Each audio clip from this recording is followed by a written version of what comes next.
Hi everyone. আজকে সকালবেলায় ঘুম থেকে উঠে অনেক ফুল পেয়েছি।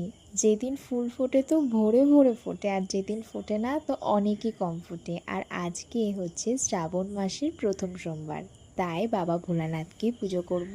পুজোর কিছু জিনিস আমি সাজিয়ে নিয়েছি।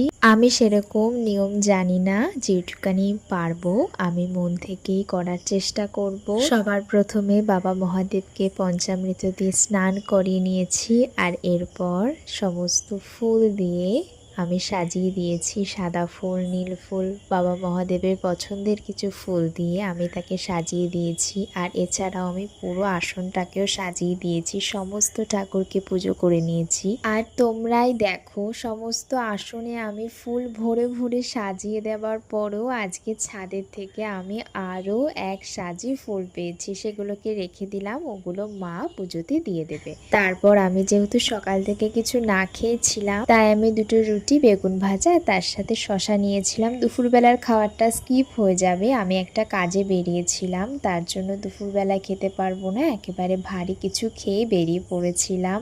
আর তারপর আমার কাজটা কমপ্লিট করে বাড়ি এসেছিলাম। আজকে রাত্রেবেলা ছিল জগন্নাথ দেবের ভোগের প্রসাদ, তো সেটাই আমি আর বোন খেয়েছিলাম। আজকে তাহলে এই পর্যন্তই। তোমরা সবাই ভালো থেকো।